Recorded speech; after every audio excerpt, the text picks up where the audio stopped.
So I was watching the X-Zone TV channel last night when I was abducted by aliens, and they kept repeating to me over and over again, simultv.com, simultv.com. What's simultv.com? That's what I asked them. They had it written on the side of their UFO. How do you spell that? UFO. No, I mean simultv.com. simultv.com. simultv.com. Right. simultv.com. Interesting that you were abducted by aliens in a simultv.com UFO last night. Oh, yeah? Yeah. Now that you mention it, I remember now last night I was awakened from a deep sleep. My great-grandmother was standing there. She said she'd come from the hereafter to tell me about simultv.com. She even spelled it out for me. simultv.com, sonny boy. simultv.com. simultv.com, sonny boy. Wow. Yeah. Guys, you'll never guess what my psychic guru just told me. simultv.com. Exactly. Are you guys psychic too? Of course. We all know about simultv.com. simultv.com. All Hit Radio.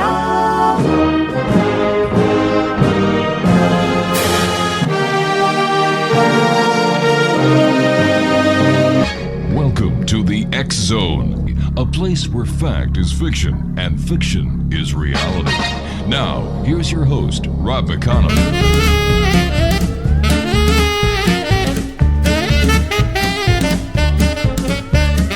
I made love to an alien near Roswell last night. We strolled along together in the pale moonlight. I had a funny feeling that something wasn't right.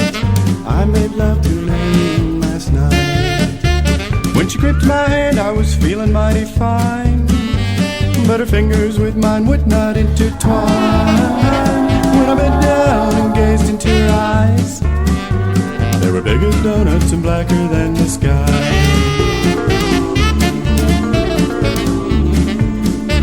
She said, I'm feeling lonely. I said, Lord, so am I.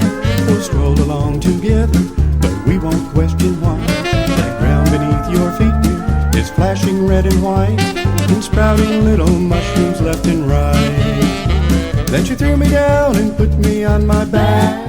Welcome back to the X Zone, everyone. This is Rob McConnell. We're coming to you from our studios in Hamilton, Ontario, Canada, on the all-new X Zone Broadcast Network and the Talkstar Radio Network. Toll-free worldwide, 1-800-610-7035. That's 1-800-610-7035. My email address is xzone@xzoneradiotv.com.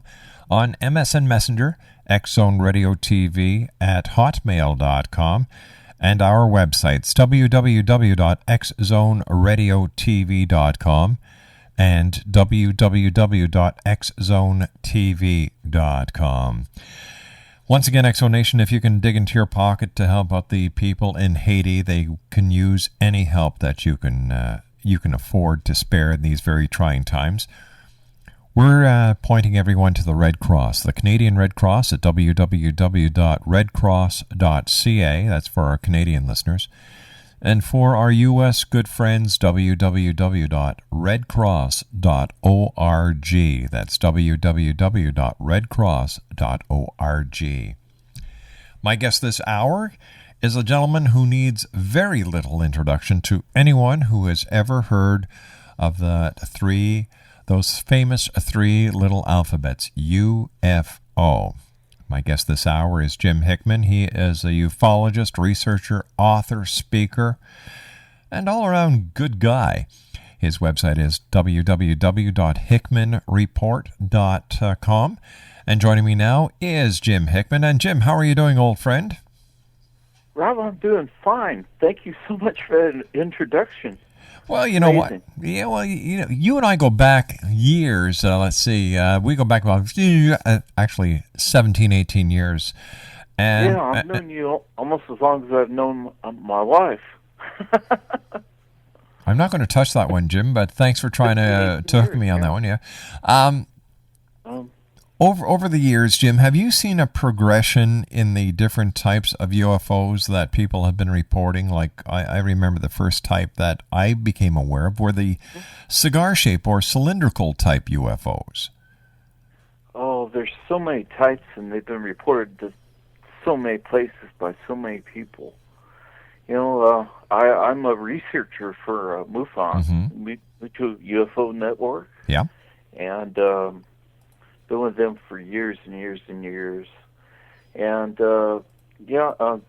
UFOs have changed. I've studied this in my book, 5,000 Years of UFOs.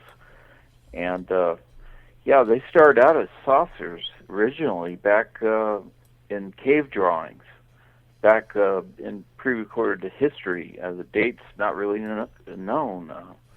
They start out to drawing pictures of what they saw in the sky, people pointing at these saucer-shaped objects. And that's just the beginning. They had disc-shaped objects back 10,000 BC in Nepal. And example, that's the Laladolf plate. Mm-hmm. It's a 12,000-year-old stone dish found in Nepal.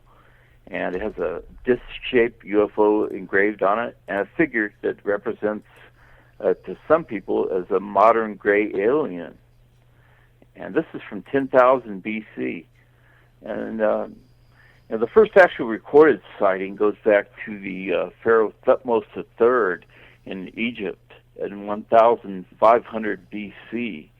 He saw silent circles of fire and flying discs in the sky. And he thought it was so important that he had this recorded in stone in his in the pyramids. Actually, had some poor stonemason had to go up there and carve the sighting report in stone in 1500 BC in Egypt. All right, Jim, please stand by. You and I have to take our commercial break. Jim Hickman's our very special guest, and Jim is going to be a regular here on the X Zone. We're so happy to have Jim back.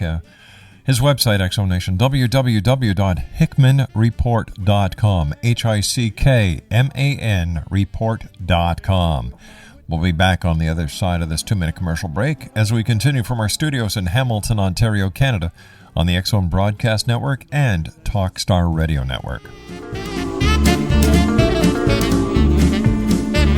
She said, I'm feeling lonely. I said, Lord, so am I. We'll stroll along together, but we won't question why. That ground beneath your feet dear, is flashing red and...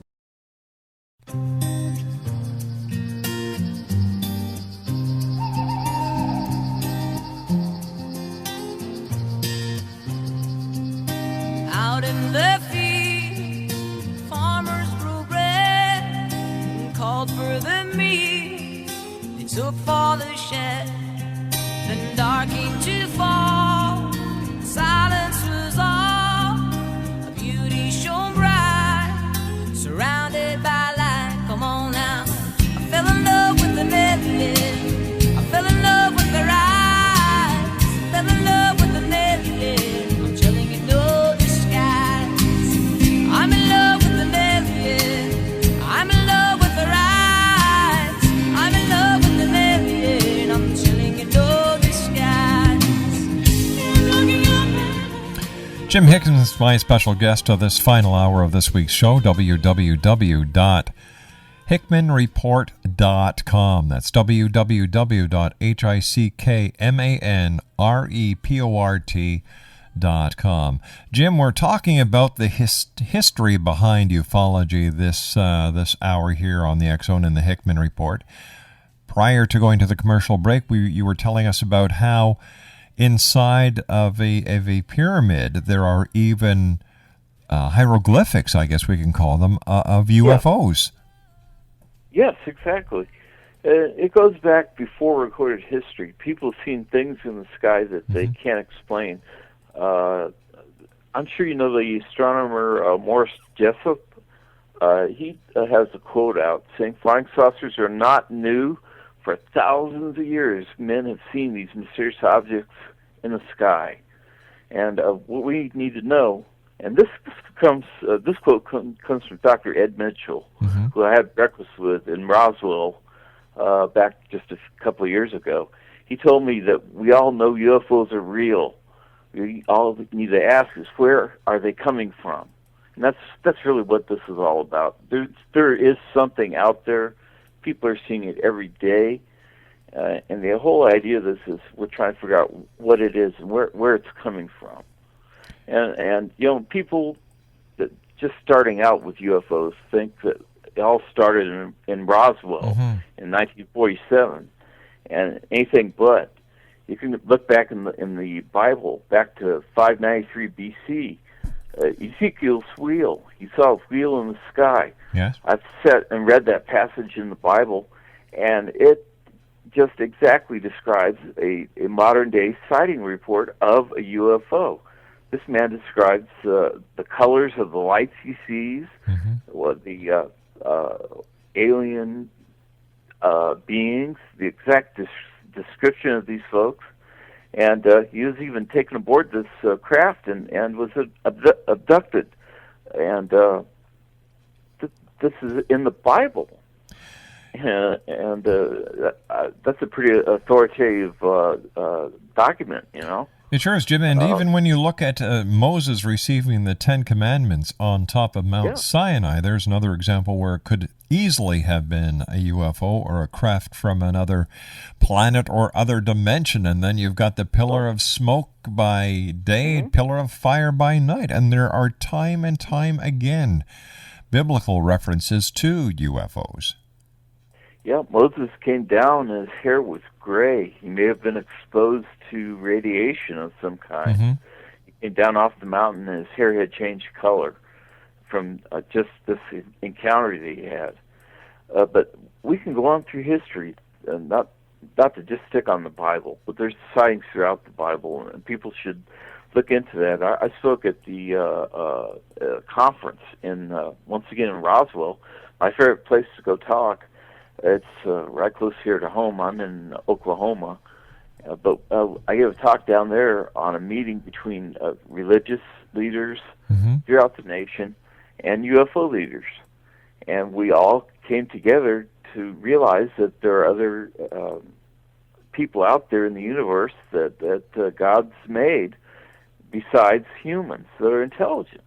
And apparently they can travel faster than the speed of light and can reach Earth where we can't yet do that.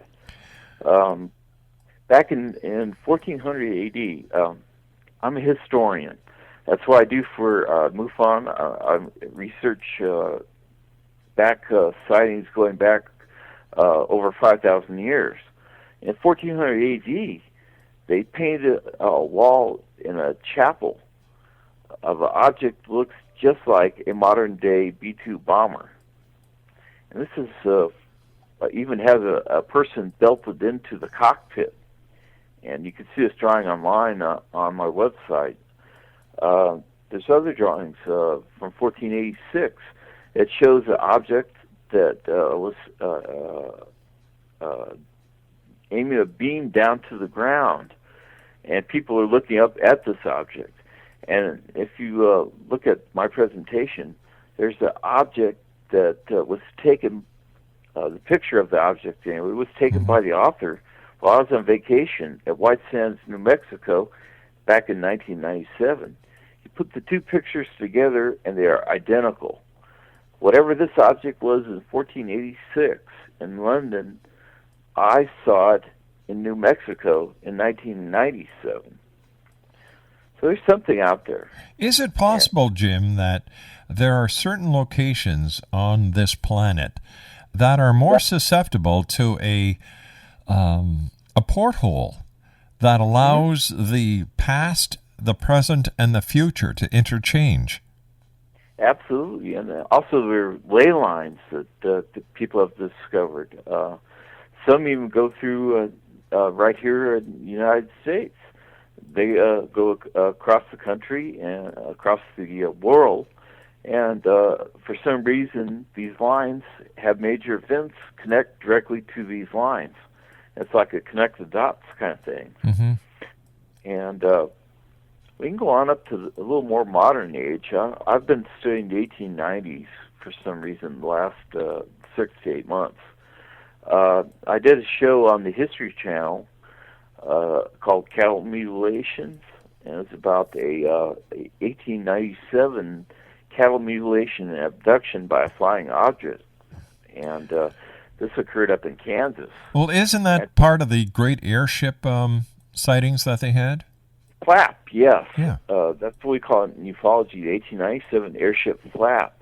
These objects were seen throughout the United States. They made the top of the news. They were seen across the country. Mm-hmm. People back at the time said these large airships were described as fast. They flew at night. They at the time they were reported, they called it a hoax or mass hysteria.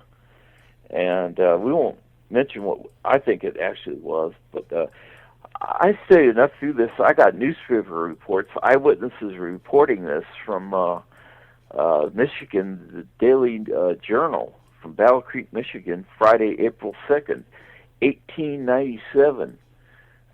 These people residing here claimed the airship passed over this place about 10 o'clock last night. A brilliant white light. Oh, somebody wants to talk to me on the computer. Amazing. A brilliant white light suddenly appeared, accompanied by a sharp cracking sound. And the phenomenon lasted about 30 seconds. Others claimed they heard voices coming from a dark object, which they said floated through the air. Mm. But this is 1897. This is before the Wright brothers. You know, the Wright brothers were still building bicycles in that time. So Zeppelins were just now being developed and were still top secret in Germany. So this is something that people were seeing. I can go on and on about this. Just headlines from that particular period in March and April. In March 22nd, 1897, Iowans excited over an airship. Tuesday, March 30th, 1897, Omaha's airship is seen again. These are just the headlines, of course. Sunday, April 4th, 1897, airship now seen in Evanston, Ohio. Monday, April 5th, 1897, airship now seen in Ohio once again. On the 6th, airship seen in Illinois. On the 7th, 100-sea airship near Omaha. On the 8th, airship seen near Belle Plaine, Nebraska, I believe it is. Saturday, April 10th, Mystery of the Sky airship seen by thousands in Chicago, Illinois. It's April 10th, 1897. There's a picture from a drawn of an airship, April 14th, 1897. That's available on my website. This came from the St. Louis, Missouri Post-Dispatch. They had a huge flap of sightings, and this was throughout the nation. Once again, on April 10th, same day, egg-shaped when seen in Wisconsin, according to the eyewitness report here. Sunday, the 11th, the next day, 1897, California airship seen. On the 11th again, airship here again in Michigan. And the same day was seen in California and Michigan. So it's not the same object flying over. There's another sighting on the 12th in Michigan. One witness here describes this as the lower portion of the airship was thin, made of some white material like aluminum. The upper portion was dark, looked like a big cigar. So this comes into your era, Rob, of a cigar shape, pointed in front and with some kind of arrangement to the rear to which cables were attached. The pilot pulled these and steered the course to the south to northeast, while we watched the light on the airship till it went east and then disappeared from view. I think some time will prove that this is no fake. I've lived here too long to try and fool people. I have no desire for notoriety, the witness stated. It is an airship, he put that in parentheses.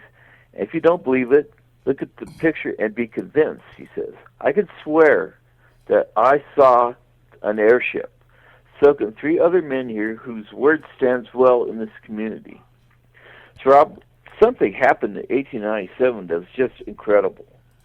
Jim, stand by. We've got to take our commercial break with the news. When we come back, let's talk a little more and speculate on what that airship might have been.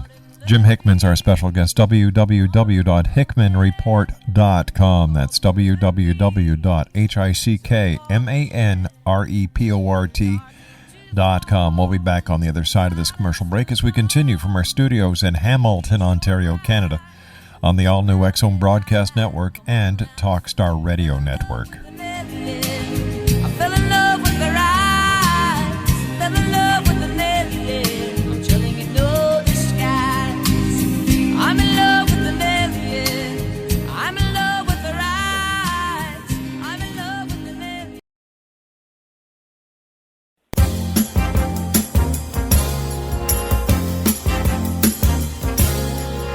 Would you like to ride in my beautiful balloon? Would you like to ride in my beautiful balloon? We float among the stars together, you and I. For we can fly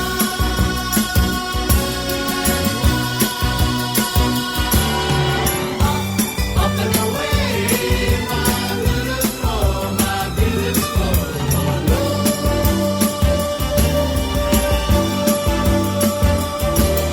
The world's a nicer place in my beautiful balloon. It wears a nicer face in my beautiful balloon. We can sing a song and sail along. And welcome back. Jim Hickman is our special guest this hour. www.hickmanreport.com. Jim, we're talking about the great airship flap going into the 1800s, close to the beginning of the 1900s. Over the last half hour, you've described a number of sightings from the news articles of the day. Jim, do you have any idea what they may have been seeing? Now, when it comes to the aspect of them seeing all UFOs, there was one story that you related to us where the witness saw a cable going to the back of this object, and when the pilot pulled, it maneuvered the craft. Now, if this was a UFO, the thought of a cable makes no sense. Well, I don't lay any claim that it was a UFO. It's just an unidentified flying object. Ah, okay. Okay, they had no idea what they were looking at. I'm not saying that in any way that it could be alien or unworldly or other dimensional. It's just an unknown. We don't know what it was. I don't think anybody really knew what flew over back in 1897. But can you make an educated guess, Jim? You've been studying ufology. You're a historian. Well, you betcha. I think we should probably go into Aurora. Aurora, Texas is really the answer. Really? And yeah, they had. We were going with our timeline there. We were up to about April 11th. Mm-hmm. On the 12th, 1897, they had an airship appear over the town of Aurora, Texas. And that's one of my favorite places. I've been down there 3 or 4 times now, looking at the gravesite of the occupant of the craft. Now, once again, I'm not saying that the occupant was an alien, but they described the occupant as something unworldly. I'll just kind of read from the newspaper clipping of the time. Please do. Yeah. This happened on April 12th, 1897, and I did a show on the History Channel on this. The gravesites down in Aurora. Aurora's a little town just outside of Fort Worth, Texas, about 14, 15 miles, and it's going to be gone soon. The Aurora Cemetery is there. They had a marker at one time proclaiming that it was the burial ground of a unknown occupant of the craft that flew over. They described a strange craft flew over the town about 6 this morning. That would be April 12th, 1897. And early risers of Aurora were astonished of the sudden appearance of the airship, which had been sailing around the country. It was traveling due north and much nearer Earth than before. Now, if you go to Aurora, it really slopes off from the north to south. And I'm assuming the occupant did a flight into ground here. It's the way they describe this. Once again, I can't say this is alien, but at the time, this is before the Wright brothers. Right. This is back when Zeppelin was just inventing airships, and they didn't have any in the United States, and they were not balloons. They described that evidently some part of the machinery of this craft was out of order, and they say they make a speed of only about 12 miles an hour, and it gradually sailed towards the Earth. It sailed over the public square, and then when it reached the north part of town, it collided with the town's windmill, and the debris was scattered over several acres of ground. There's a large explosion. This wrecked the windmill and the water tank, and landed in the town judge's flower garden. That's where the craft ended up. I'll call it a craft. I have no idea what it was. This is what these folks are describing from 1897, and trying to make sense of what they're describing over 100 years in the future from when it happened is hard. Trying to understand what these people saw and try and eliminate all the usual things that it could be, and then we're really only left with the more unusual. But once again, the pilot of the ship was supposed to have been the only one aboard. His remains were reported as being badly disfigured, enough that he'd been pictured, but there were enough for them to show that this was not an inhabitant of this world. Now, people said this report is a hoax, and I thought, well, okay, maybe it was a hoax to make the town grow bigger and do something like Roswell, publicity stunt. Well, it didn't work at Aurora because the town, if anything, has shrunk. The poor town is, when I first was down there may have been 10 people there. But I noticed that as I went through town and went to the south end of town, all of a sudden it started looking more and more like a military base. I couldn't find out the United States Air Force had built a military base in Aurora and really hadn't really told anybody about it. And it was a top secret base used all the way through the 50s and then decommissioned in the 70s. Anyway, to go back and talk a little bit more about this, Mr. T.J.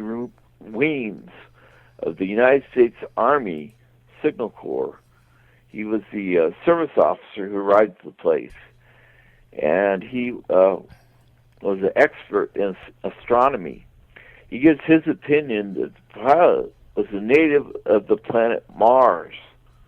Papers found on his person were written in some unknown hieroglyphic, and according to him, they could not be deciphered. But Jim, going back into history, it was on November the 21st, 1783, in Paris, France, that the first manned flight was made in a hot air balloon.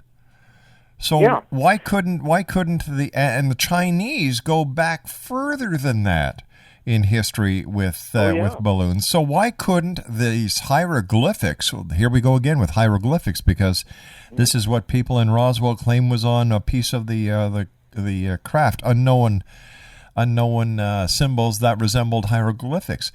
So what would happen if, like that we know for a fact has happened in recent time with the Fugos, where the Japanese have discovered that the air currents, the jet stream, goes across the Pacific, and bang, you've got a Japanese balloonist who is over the United States.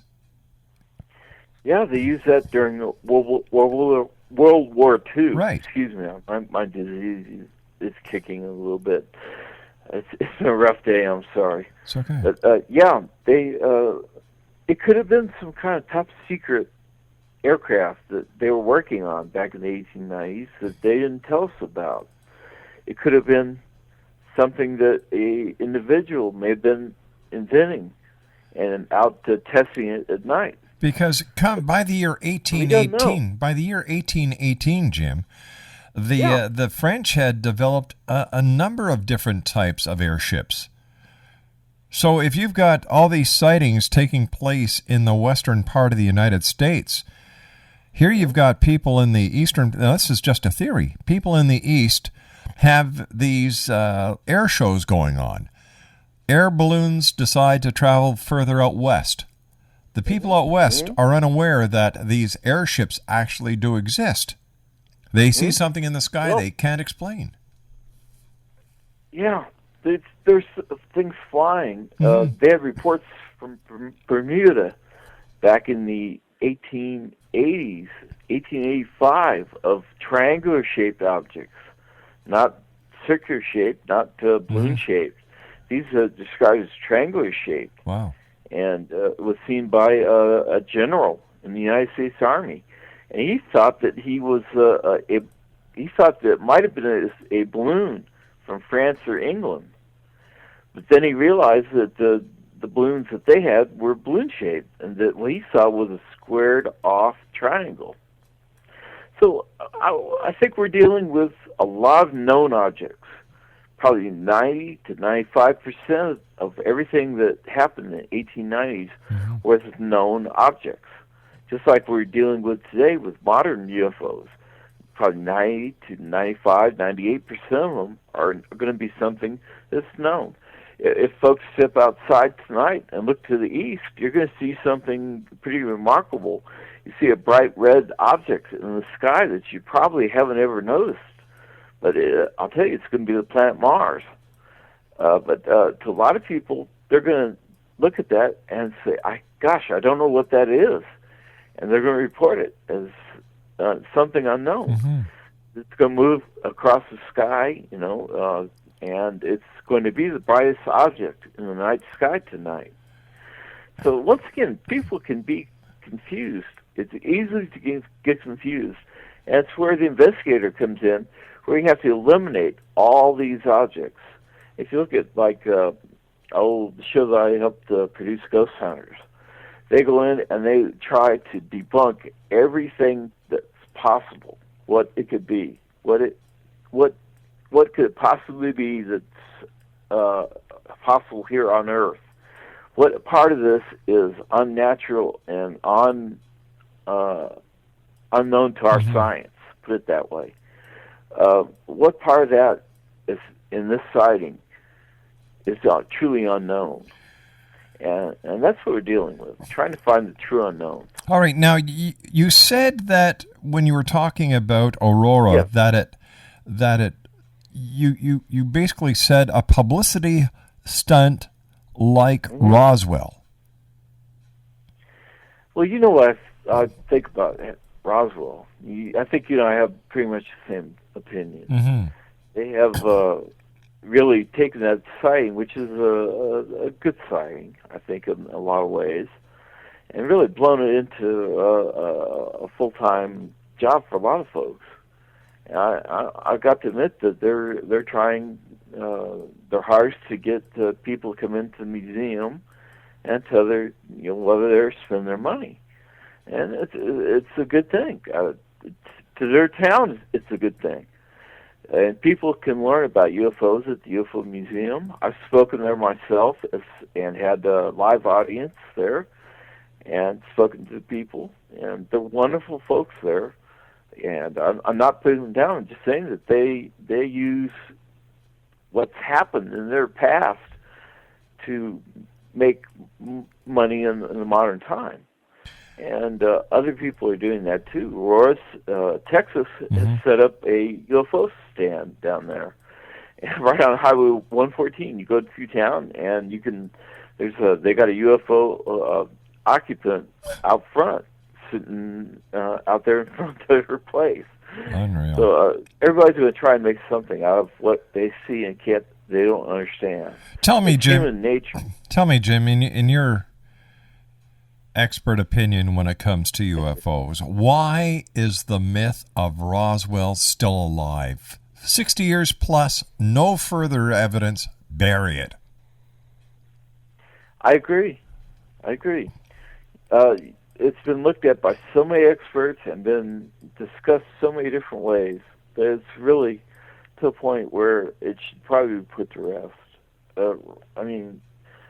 Something happened. Mm-hmm. Too many people saw it. Too many people signed depositions saying they saw this object. Something happened. Well, that's a given. I think it's time to move on. We don't know. I don't think we're ever going to find out.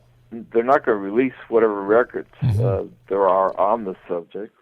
So it's time to move on. There are sightings happening today that need to be investigated. Look at the Stephenville, Texas case. Nobody's probably even heard of that case, and yet it's one of the biggest sighting cases we've had in years, going back to '97 before the Phoenix lights. And it's a shame people make money off the UFO business. I feel bad myself that I'm in it myself because I have books. I make a percentage off of every book I sell. But hopefully I make my books information. They're not in the entertainment section. They're in reference sections of libraries. I've given my book out throughout to libraries throughout Oklahoma here to have them on their bookshelf as reference works. Jim, stand by. You and I have to take our final commercial break. Always great talking to our guest this hour, Jim Hickman. www.hickmanreport.com. That's www.hickmanreport.com. My name is Rob McConnell. This is the X Zone. My email address is xzone@xzoneradiotv.com. And Jim and I will be back as we wrap up for this week in a couple of minutes as we continue from our studios in Hamilton, Ontario, Canada on the all-new X Zone Broadcast Network and Talkstar Radio. The world's a nicer place in my beautiful blue. Where's a nicer place in my beautiful blue?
And welcome back, everyone. I'd like to take this opportunity of going past this last week and thanking all our guests. Started off the week with Jeff Knott, and throughout the week we spoke with Joel Garrow, we spoke with Rob Catlin, Philip Smith, Anthony Sylvia, Craig Grothy, Dr. Barry Pollock, Marilyn Zerby, Patrick Cook was my first guest this evening, Bruce Campbell Adamson, our second guest. Third guest, Joseph P. Farrell, and my guest this hour is my good friend Jim Hickman. And Jim's website is filled with information, audio and video. Visit it, but be prepared to spend some time there. It's not one of these sites where you just go, oh, okay, yeah, and clip. You're going to be interested, you're going to be intrigued, and you're going to want to spend some time there. The website is www.hickmanreport.com. That's www.hickman, Hickman, report.com. Jim, we talked about airships very briefly, and I want to thank you so much for doing the history of UFOs with us tonight, because not very many people actually take the time to look back in time like you do as a historian. But when was the first cattle mutilation case, and is there a connection between the UFO flap in the 1800s and the first cattle mutilation case? Yes, there is, Rob. I'm not sure if I can get into it in the time we have, but... we'll use it as a teaser for the next time you're on with us. Yeah, that's going to take a whole hour. It's from 1897, and we recreated it on the In Search of TV show with Leonard Nimoy. Right. And you can watch that on my website. I have that available online. And that gives you a whole idea of what happened back then. And we've also got the UFO Files cattle mutilation episode up on the website. Got a lot of things changed in the last couple of weeks, and a lot more audio and video files are ready to get more information. Jim, I want to thank you so much for joining us. I know that you just got in from your day job. And you know you've been working hard. You're still recovering from your illness and your injury. So I want to thank you, buddy, for joining us tonight. It's always a great pleasure talking to you, Jim. And quickly plug your website. Okay. Well, hopefully I've got a good website here. If you want information on UFOs, all that, it's right there. There are links to MUFON, which is probably the finest UFO group out there in the world. My website is www.hickmanreport.com, and you can also go to MUFON.com and get your information on UFOs. All right, Jim, thanks very much, pal. Nice talking to you. Take care of yourself. Regards to the family, and I look forward to talking to you in a couple of weeks, again, here in the Hickman Report on the X Zone. Well, that's it for tonight, everyone. I want to take this opportunity of thanking each and every one of you for allowing us to be part of your day or night, no matter where you are in this great big world of ours. Also like to thank my wife, who is my senior producer, the lovely Laura Rogers. We'll be back Monday night at 10 o'clock as once again we cross the time-space continuum to this place that I call the X Zone. So until Monday night, have a super safe weekend, take care of each other, and always keep your eyes to the sky and your heart to the light. Good night now.